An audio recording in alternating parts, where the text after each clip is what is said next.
Chapter 1, Shemos, chapter 1, verse 1. These are the names of the children of Israel who came to Egypt. Eis Yaakov, Ishu, Beiso, Bao. Get a chumash, Kobe, grab a chumash in there. Or put your food down, then grab a chumash. What does it mean? Elu Shemos, these are the names of the children of Israel. Afal pi shemanan b'chayim b'shmosam. Chazer manam b'misasam. So the first question Rashi talks about is, why is he listing the names again? We've already counted their names. We did this in Parshas Vayigash. We listed all the names of those who came down to Egypt. So why are we having to list the names again? And Rashi tells us, even though Hashem counted them while they were alive, and he counts them after their death, to let us know just how special they are to Hashem, to teach us how precious they are. And to tell us, the Jewish people are compared to stars. He brings out and brings them by number and by their names. As it says, so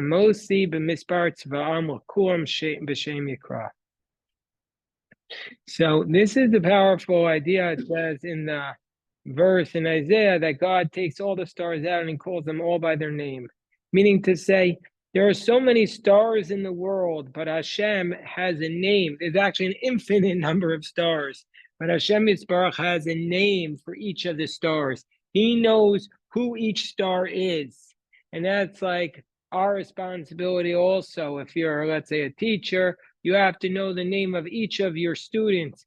And you have to be that who's a star. And you know what the star, you know why a star is so special? I remember one time when I was like 22, or maybe not even, maybe I was 20, teaching a bar mitzvah kid, and I was teaching him how to read the Torah, and then he gave a speech, and he said this, he said, a star, when you look at it from a distance, all the stars look the same, but then you come up close and you see how great it is, its greatness. It says, that's the Jewish people, that's the stars, that when somebody from a distance, you don't see their greatness, but when you look at them up close, you see their greatness. Hold on one second. Let me, hold on. So,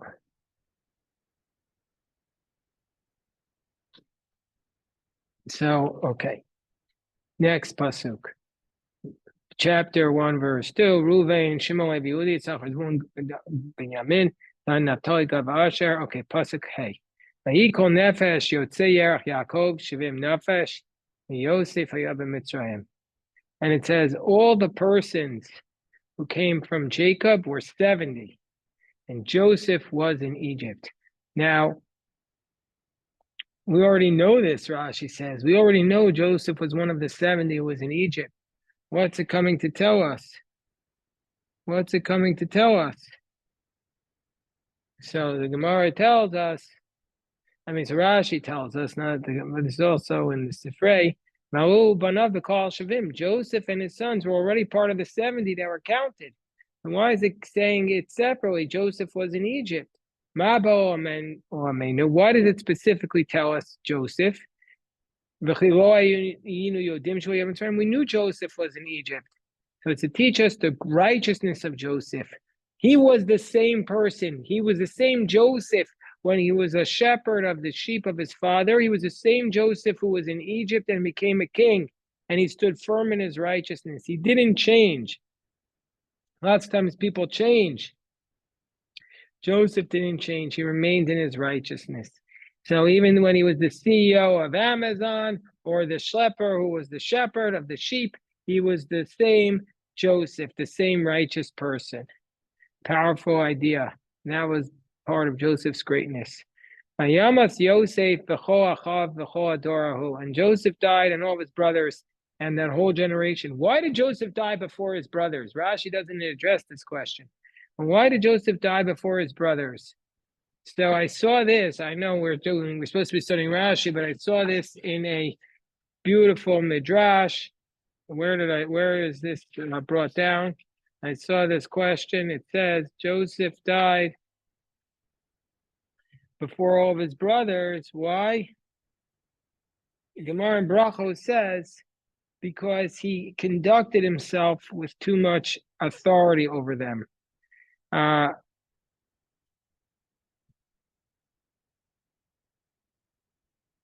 So the Gemara was bothered by a question that most of the people die because of an ayin hara. And if that's the case, of an evil eye, but Joseph, it said in last week's portion that the evil eye did not rule over Joseph. If that's the case, why did Joseph die first? So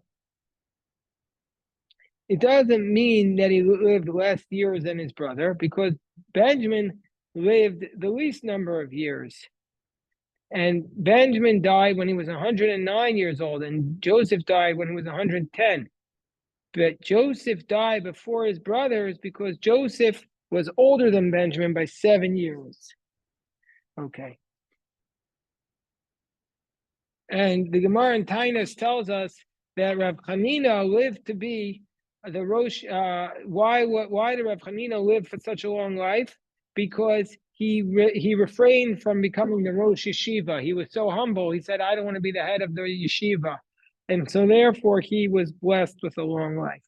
And you see, if somebody doesn't want to be like the authority over other people, he'll be blessed with a long life. This is what the Gemara is telling us. So that's why it says Joseph died before all his brothers, even though his brothers did something wrong, because they were the ones who sold him into slavery.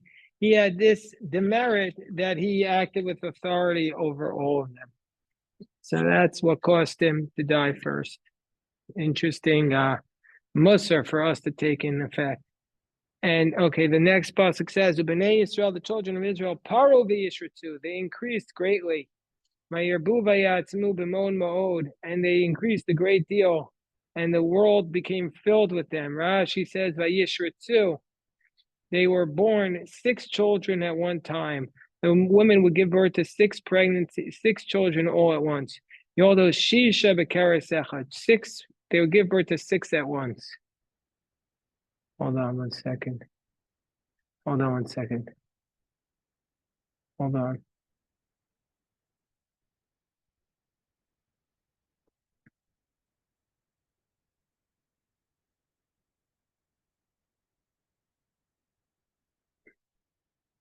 Okay, so I want to look at the commentary on this, because I'm curious where Rashi is going with this idea.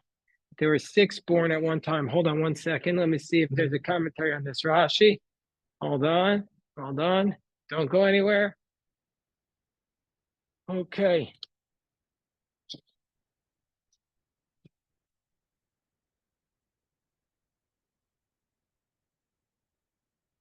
Okay, here we go.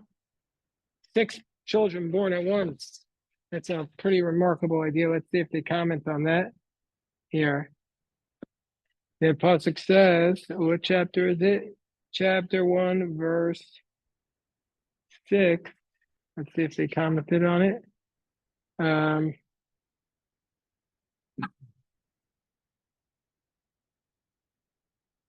No, hold on. Here. So this idea here is they don't comment on it. They don't comment on it here. I thought that would be a huge topic to comment on, but they did not. They're not bothered by it. I'm bothered by it. Okay. Anyway, since I have this book open, let me just share with you about the names of all the tribes. The Kotzker Rebbe says all the names of Israel. It says in the Midrash, all the names that the tribes had hint to the redemption. Reuven, Ra'o Ra'iti et Ani Ami. I've seen the affliction of my people. Shimon, God heard their cries, to tell us that with the exile comes also the signs of redemption. And so therefore, this is the idea that on the 9th of Av, the Messiah was born. This is the idea. Whenever we have a downturn in our life, something that affects us in a negative way, we have to remember that that's actually the sign of the redemption. There is something in that downturn that is actually the redemptive force that we're going to happen. We don't realize it at the time, and it's often dark for a long time, but years later we can recognize that it was the sign of the redemption. So this is the idea that the Kotzker Rebbe says, that even in the exile it's a sign of redemption. Yes, Jerry, hold on. Jerry. What about the recent rabbi in Israel who died? His last name begins with the letter S. I don't remember his name. We use him often. Let's see what he has to say about a sixth. Oh, Rabbi Steinsaltz. Rabbi Steinsaltz. Thank you. Okay, you want me to see what Rabbi Steinsaltz says about that? Okay, I can check out what Rabbi Steinsaltz says. Hold on. I'll check him out, see if he talks about it. He probably doesn't mention it, but let me see. Let me see if Rabbi Steinsaltz brings it up.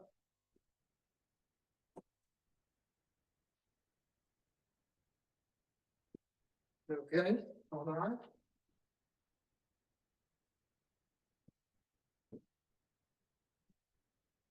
Let's see what Rabbi Steinsaltz says about that. Oy, oy, oy.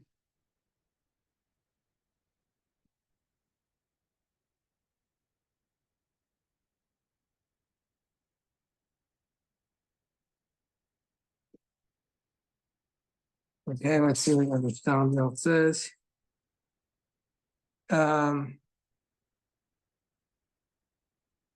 It says in a short time they grew into a large tribe. He doesn't mention anything about it. He doesn't mention the 6 children. Thank you. Oh, here it is. Here he says it. It says, and they propagated, but it says in the Hebrew is vayishritzu. He says this word, vayishritzu, is suited more for describing the breeding of animals than the humans. Therefore, it's the basis for the tradition that the Hebrew women in Egypt would miraculously give to birth to several infants at once, because he's commenting on the fact that the Torah uses the word vayishritzu. Since the Torah used the word vayishritzu, it means they give birth. That's usually used for an animal, and animals usually, I guess, have multiple births. So there was something animal-like about their birthing. That's what Rabbi Steinsaltz is saying. Very good. Thank you for recommending we check that, Jerry. Thank you. Thank you. Now the pasuk tells us, "Vayakam melech chadash al Mitzrayim asher lo yadat Yosef." A new king arose over Egypt who did not know Joseph. Now this is a very, very important verse. What do you mean he didn't know who Joseph was? So Rav Shmuel, the Gemara in Sota has a dispute between Rav and Shmuel. Chad Amar Chadash Mamash, Chad Amar Shenischad Shuk Zirosef. One says he was actually new, and the other says no, he just made new decrees. He made himself as if he didn't know Joseph, but he wasn't really new. So there's a dispute. Was this really a new king who didn't know Joseph, or is he just acting like he didn't know Joseph? So this is a powerful idea, because the person who acts like he doesn't know is exactly like he's like Pharaoh. Pharaoh doesn't have any idea of gratitude. So that's the idea. Because if Pharaoh, and the Imrei Eish says that if Pharaoh would have known what Joseph did, the history of Joseph, he would have learned that all the things that they kept trying to do against Joseph to make it difficult for him, whether the brothers or Potiphar, all of them turned out to be for Joseph's benefit. And that's what caused Joseph to rise to greatness. If he had only known, he would have been so afraid to put them into exile and to afflict them, because he didn't want it, because that would actually bring about their redemption. If he had only known. So that's the Imrei Eish is saying. So that's a powerful idea. What does it mean he didn't know Joseph? He didn't know the spiritual strength of Joseph. Yes, Jerry. Yeah, could it be that following Rashi's explanation that Joseph died before his brothers, could it be that when Joseph died, the present Pharaoh changed his actions? Yeah, so that's one of the opinions, that Pharaoh knew them, he just acted as if he didn't know once Joseph was out of the picture. Right. So that's one of the explanations. But the other explanation, it was a new one, but the Imre Aish is giving a third one. He's saying that it's not that he didn't know Joseph. He didn't know the secret of the Jewish people, that the more you attack us, the stronger we become. That's what it means he didn't know Joseph. He didn't know, like Hamas and Hezbollah, they didn't know that if they hadn't attacked the Jewish people had never been as strong as we are today. It's only because we were attacked that they brought us together, made us unified, and realized our strength. They didn't know. He didn't know that when you attack Yosef, he was able to rise above it and achieve redemption. That's what the Imre Aish is saying. That's the powerful idea, very powerful idea. So now we come to the next. It's like Vayomer El Amo, and he said to his people, Hineyam b'nei Yisrael Rav Hatzum Mimenu. He said, behold, the Jewish people are Rav Hatzum Mimenu. They're numerous and stronger than we are. And all the Jewish people are more numerous and stronger than we are. So what does that mean? Rashi says, first of all, Rashi says, Shaul Yadai did not know. He acted as though he didn't know, but he really knew well and good. So he says, all the Jewish people are mighty and numerous than us, but others read the Mimenu as then Mimenu. That they say the Jewish people, they became rich from us. That's how they became rich.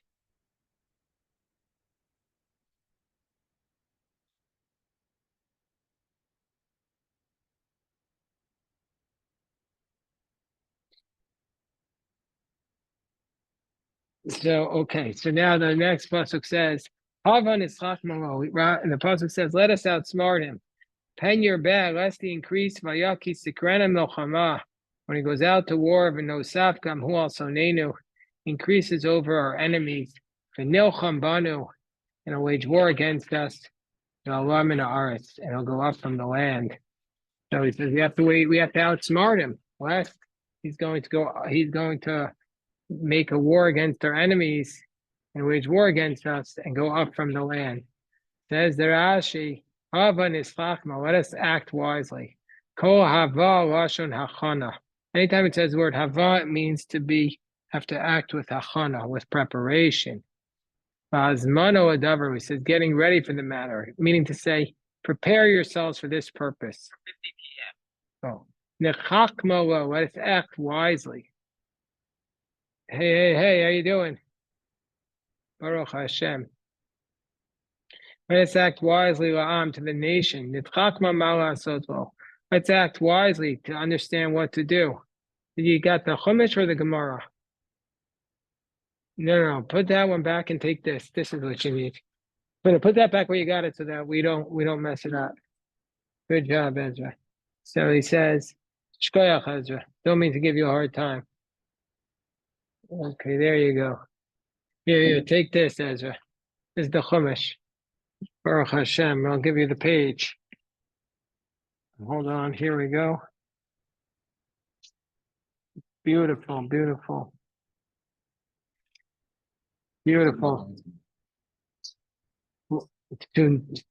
Hold it with the bottom so it doesn't mess up. What's the matter? Why do you need a mat? Oh, it brings the dirt. You're worried about it? All right. I appreciate that. Shalom Aleichem, Greg. Shalom Aleichem, Ezra.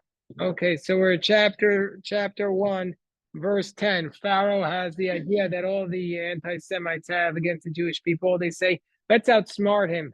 Let's the Jewish people increase. Exodus chapter 1, verse 10. Then there'll be a war, and he's going to increase upon our enemies, and he'll wage a war against us, and he'll go up from the land. Says the Rashi, Nislachmalo. Let's act wisely to this nation. Nislachma malasot. Meaning to say, it should have said it's nachma lahem, to them. So Rashi is saying it's going back to the nation. Let's act wisely and let's outsmart this Jewish people. Rabbi Seinu Darshu, the rabbi said that Pharaoh was really referring back to the Jewish people. He said to God, he says, Mischakim u'moshian shel Yisrael. Let's outsmart God. Ladunam b'mayim. Let's judge them with water. Shekvar nishbal shel yavi mabul. God had taken an oath; He's not going to bring a flood upon the world. So they said, "Let's defeat the Jewish people with water." How is He going to do this? He's going to throw the babies into the sea. So that way, we'll defeat the Jewish people with water by throwing the babies into the sea. And they thought that they wouldn't be able to be punished in response because God said He's not going to bring another flood to the world. So they thought they'd outsmart Him. But they didn't understand that when God says He's not bringing a flood into the world, it meant He's not bringing a flood on the whole world, but He's still going to be able to punish the individuals with the flood. And so therefore the Egyptians were indeed punished with the flood, and that they were punished with water. They were punished in that they all drowned in the sea. Okay. So let's see what it says. It says, okay. All right. So then the pasuk tells us, the next Rashi says, and the Jewish people go up from the land against our will. Rabbeinu Darshan, our rabbi said, this is like a man who curses himself. He directs it against others. It's as though the Torah wrote, we will go up from the land and they will inherit it. We will ascend from the land and Israel will take possession over it. So that's how they were saying. Okay, so now, what does the pasuk tell us?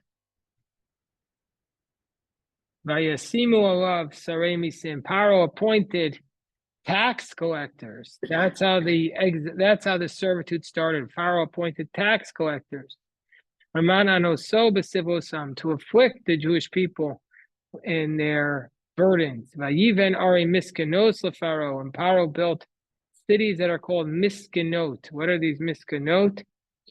We'll see what it means. We had this actually word in the daf yomi this morning. Es Pitom es Ramses, the cities of Pitom and Ramses. What does it mean?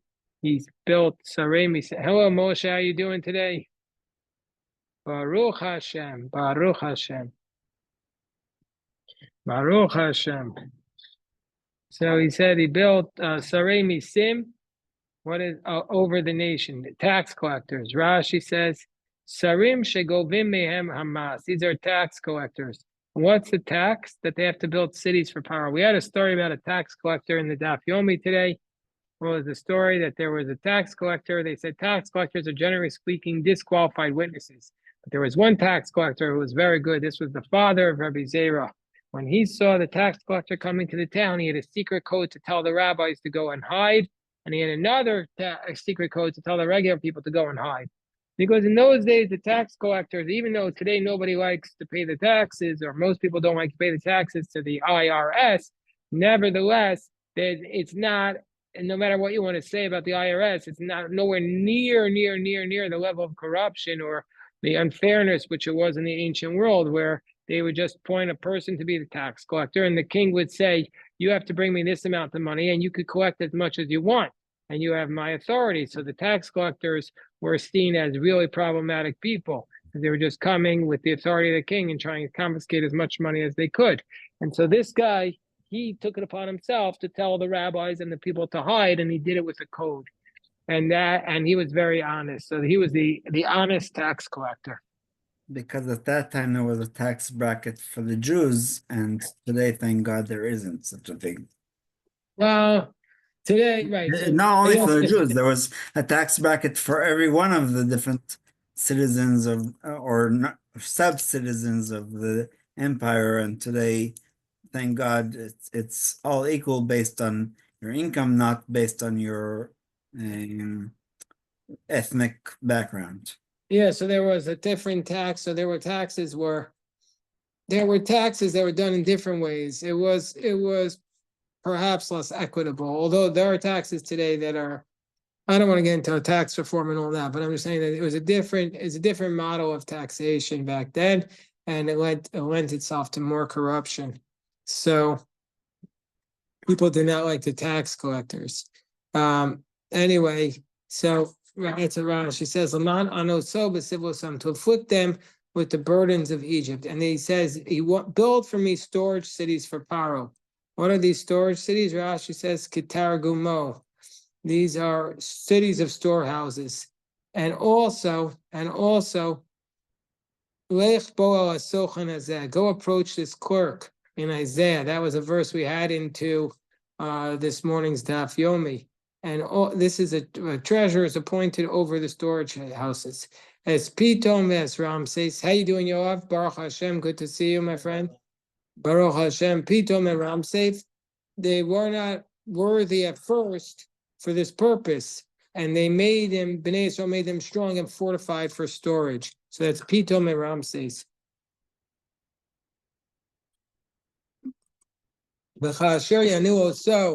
And the more they were afflicted, and your bad and your fruits. This was the secret.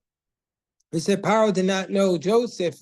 The Imri H says he didn't know. This is one of the Ger Rebbe's. He didn't know the secret of Joseph, that the more you try to defeat Joseph, the more he rises up and is the redemption. That's what it means. And he says the more you afflicted him, the more he increased and multiplies. By Akutsu Bnei Israel, and they were disgusted. What does Rashi say this means? As much as they would afflict him, the more that they would give him to afflict him, the more the Holy One blessed he was set to increase and make them burst forth. So